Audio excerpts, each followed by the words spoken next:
தொலைக்காட்சி நேயர்களுக்கு வணக்கம். தினம் ஒரு தகவல் தொடரில் இன்று நன்றி, தேங்க்ஸ். வள்ளுவருடைய குரலை எடுத்துக்கொண்டால், திணை துணை நன்றி செய்யினும் பனை துணையாக கொள்வர் பயன் தெரிவார். இது திருக்குறள். அதாவது ஒரு திணையளவுக்கு நாம் செய்வதாக நன்றி செய்யினாலும் கூட அதை பனையளவுக்கு எடுத்துக்கொள்வார்கள். நன்றி என்பது ஒரு நேர்மறையான ஒரு உணர்வு. ஒருவரால் பெற்ற நன்மைக்காக, அதாவது ஒருவர் மூலம் நமக்கு கிடைத்த நன்மைக்காக அவருக்கு நாம் தெரிவிக்கின்ற ஒரு மரியாதை, அதற்கு பெயர்தான் நன்றி. ஆக யார் யாருக்கெல்லாம் நாம் நன்றி செலுத்த வேண்டும் என்று பார்க்கும் பொழுது அன்றாட வாழ்க்கையில் எவ்வளவோ பட்டியலிட்டு சொல்லலாம். முதலில் நமக்கு இந்த உடலையும் உயிரையும் தந்து அதை பேணி வளர்த்து வளமோடு வாழ்வதற்கு தேவையான இயற்கை வளங்கள் நிறைந்த இந்த உலகை தந்தருளிய இறைவனுக்கு, அது எந்த வடிவில் இருந்தாலும் சரி, இறைவனுக்கு எவ்வளவு நன்றி சொன்னாலும் தகும். சரி, ஆக இறைவனுக்கு அடுத்தபடியாக என்று வரும்பொழுது பெற்றோர்கள் வணக்கத்திற்குரியவர்கள் என்று சொல்லும் போதே நாம் சொல்லுகிறோம், மாதா பிதா குரு தெய்வம், இவர்கள் எல்லாம் நன்றிக்குரியவர்கள், வழிபாட்டுக்குரியவர்கள். ஆக அந்த வகையில் பெற்றெடுத்த பெற்றோர், கற்பித்த ஆசிரியர், வருமானம் ஊதியம் வழங்கக்கூடிய முதலாளி, நமக்கு உறுதுணையாக இருக்கும் அலுவலர்கள், பணியாளர்கள், வாடிக்கையாளர்கள், நம் நோய் தீர்க்கக்கூடிய மருத்துவர்கள், ஆக என்று நாம் நன்றி சொல்ல வேண்டியவருடைய பட்டியல் நீண்டு கொண்டே செல்லும்.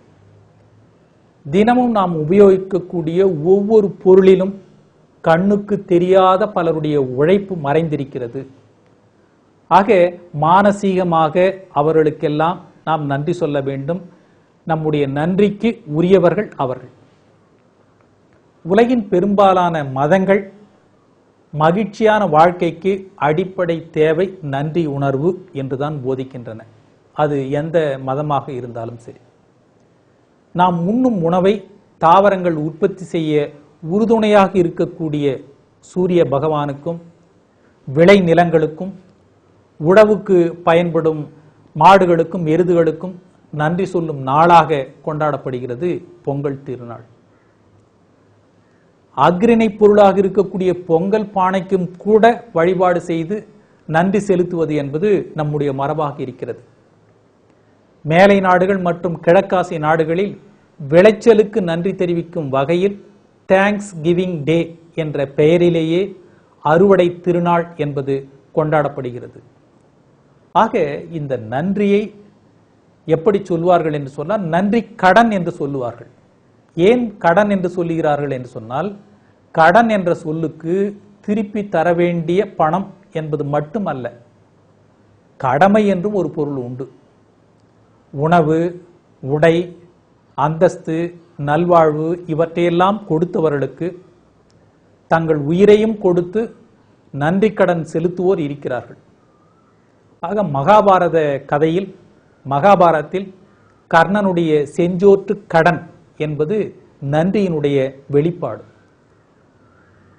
இந்த நன்றி என்கிற பட்டியலில் ஏராளமாக, ஒரு பேருந்தில் பயணச்சீட்டு கொடுக்கக்கூடிய ஒரு நடத்துனராகட்டும், கடிதத்தை கொடுக்கக்கூடிய ஒரு தபால்காரராக இருக்கட்டும், அவர்களிடம் நன்றி, தேங்க்ஸ் என்று சொல்லி பாருங்கள். அவருடைய முகத்தில் ஒரு மலர்ச்சி என்பது இருக்கும். அந்த வினாடி அவருடைய முகத்தில் ஒரு மகிழ்ச்சி மின்னுவதை நம்மால் பார்க்க முடியும். மற்றவர்களை, பிறரை மகிழ்விக்கக்கூடிய ஒரு எளிதான இனிய வழி என்ன என்று கேட்டால், நன்றி என்ற 3 எழுத்தை மனதார சொல்லுவதுதான். மனித உறவுகளை மேம்படுத்துவதிலும், இறுக்கத்தை குறைத்து மனதை தெளிவுறச் செய்வதிலும் நன்றி எனும் பண்பு அதிகம் உதவுவதாக ஆராய்ச்சிகள், ஆய்வுகள் கூறுகின்றன. ஒரு மனிதன் செய்கின்ற பாவங்களுக்கெல்லாம் பரிகாரம் என்பது உண்டு. ஆனால் நன்றி என்பது, நன்றியை கொண்ட பாவத்திற்கு பரிகாரம் என்பதே இல்லை. எனவேதான் பரிகாரம் இல்லாத ஒரே பாவம் உண்டு என்று சொன்னால் அது எது என்றால் நன்றி மறத்தல். ஆக இதற்கு நேர்மாறாக புண்ணியங்களிலெல்லாம் மிகச்சிறந்த புண்ணியம் எது என்றால் நன்றி மறவாமை என்பதாக வாரியார் அவர்கள் கூறுவார்கள். கடவுள் ஒருவரிடம் கண்ணை தானமாக பெற்றார். அவன் கண்ணப்பன். ஆக கண்ணப்பன் அன்பின் வடிவம். கடவுள் ஒருவரிடம் இரத்த தானம் பெற்றார். உங்களுக்கு தெரியும், அவர் கர்ணன். இவன் நன்றியினுடைய வடிவம். ஆக கடவுளிடம் யாசிக்கின்ற மனிதர்களின் நடுவே கடவுளையே யாசிக்க வைத்த மனித புனிதர்கள் இவர்கள். இவர்கள் மூலம் கடவுள் நமக்கு வலியுறுத்திய ஆன்மீகம், அன்பு, நன்றி இவைகள்தான்.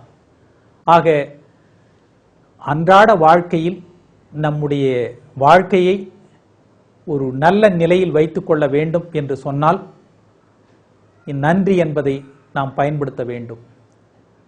கம்பர் தன்னுடைய புத்தகத்தில், தன்னுடைய ராமாயணத்தில், தான் எழுதிய ராமாயணத்தில் தன்னை ஆதரித்த புரவலரான சடையப்ப வள்ளலுக்கு நன்றி தெரிவிக்கும் விதமாக 10 இடங்களில் அவரை பற்றி குறிப்பிட்டிருக்கிறார். நன்றி சொல்லுவது சிறப்பு. ஆனால் அந்த நன்றியை உதட்டளவில் சொல்லாமல் இதய சுத்தியுடன் மனதின் ஆழத்திலிருந்து பகிர்ந்து கொள்வதுதான் சிறப்பிலும் சிறப்பு. மீண்டும் நாளை சந்திப்போம்.